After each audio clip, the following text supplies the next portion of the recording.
ನಮಸ್ತೆ ಫ್ರೆಂಡ್ಸ್, ಎಲ್ಲರೂ ಹೇಗಿದ್ದೀರಾ? ಎಲ್ಲರೂ ಚೆನ್ನಾಗಿದ್ದೀರಾ ಅಂತ ಭಾವಿಸ್ತೀನಿ.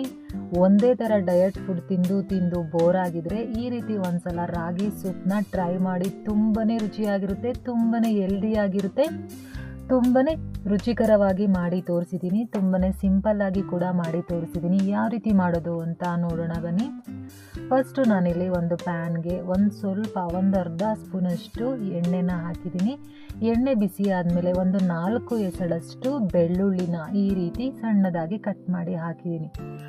ಬೆಳ್ಳುಳ್ಳಿ ಎಲ್ಲ ಚೆನ್ನಾಗಿ ಫ್ರೈ ಆದಮೇಲೆ ನಾನಿಲ್ಲಿ 1.5 ಗ್ಲಾಸಷ್ಟು ನೀರನ್ನು ಹಾಕ್ತಾಯಿದ್ದೀನಿ. ಈ ಗ್ಲಾಸ್ ಬಂದು 1/4 ಲೀಟ್ರ್ ಹಿಡಿಯೋಷ್ಟು ಗ್ಲಾಸ್ ಫ್ರೆಂಡ್ಸ್. ನಾನಿಲ್ಲಿ 1.5 ಗ್ಲಾಸಷ್ಟು ನೀರನ್ನು ಹಾಕಿ ಒಂದು ಸ್ವಲ್ಪ ಈರುಳ್ಳಿನ ಸಣ್ಣದಾಗಿ ಹೆಚ್ಚಿ ಹಾಕಿದ್ದೀನಿ.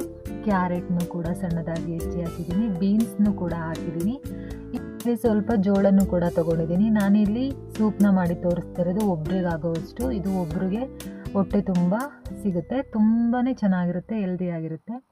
ಇವಾಗ ನಾನು ಇದಕ್ಕೆ ಎಷ್ಟು ಬೇಕೋ ಅಷ್ಟು ರುಚಿಗೆ ತಕ್ಕಷ್ಟು ಉಪ್ಪನ್ನು ಹಾಕಿ ಸ್ವಲ್ಪ ಪೆಪ್ಪರ್ ಪೌಡರ್ನ ಹಾಕಿದ್ದೀನಿ. ಮೆಣಸು ಕಾಳನ್ನ ಪುಡಿನ ಮಾಡಿ ಹಾಕಿದ್ದೀನಿ. ತುಂಬ ಚೆನ್ನಾಗಿರುತ್ತೆ ಫ್ರೆಂಡ್ಸ್ ಪೆಪ್ಪರ್ ಪೌಡ್ರು ಹಾಕಿರೋದ್ರಿಂದ.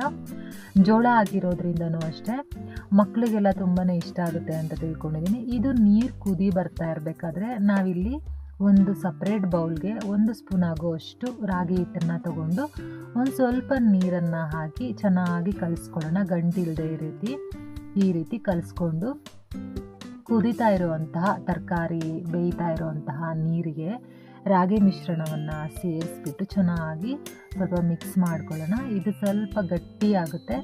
ಗಟ್ಟಿ ಆಗೋವರೆಗೂ ಸ್ವಲ್ಪ ಕೈ ಆಡಿಸಿದ್ರೆ ರಾಗಿ ಸೂಪ್ ರೆಡಿನೇ ಆಗೋಗುತ್ತೆ ಫ್ರೆಂಡ್ಸ್. ಇದು ಬಿಸಿ ಇರಬೇಕಾದ್ರೆ ಸ್ವಲ್ಪ ತೆಳ್ಳಗೆ ಇರುತ್ತೆ.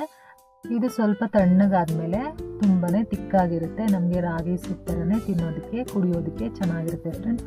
ಈಗ ಕೊನೆಯಲ್ಲಿ ನಾನು ಸಣ್ಣದಾಗಿ ಹೆಚ್ಚಿರುವಂತಹ ಕೊತ್ತಂಬರಿ ಸೊಪ್ಪನ್ನು ಹಾಕಿ ನೀಟಾಗಿ ಮಿಕ್ಸ್ ಮಾಡಿಬಿಟ್ಟು ಸ್ಟವನ್ನು ಆಫ್ ಮಾಡಿಬಿಡೋಣ.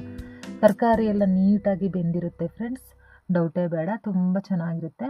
ಒಂದು ಸಲ ಟ್ರೈ ಮಾಡಿ. ನೀವು ಈ ಡಯಟ್ ಸೂಪ್ನ ಮಿಸ್ ಮಾಡ್ಕೊಳ್ಳೋಕ್ಕೆ ಹೋಗಬೇಡಿ.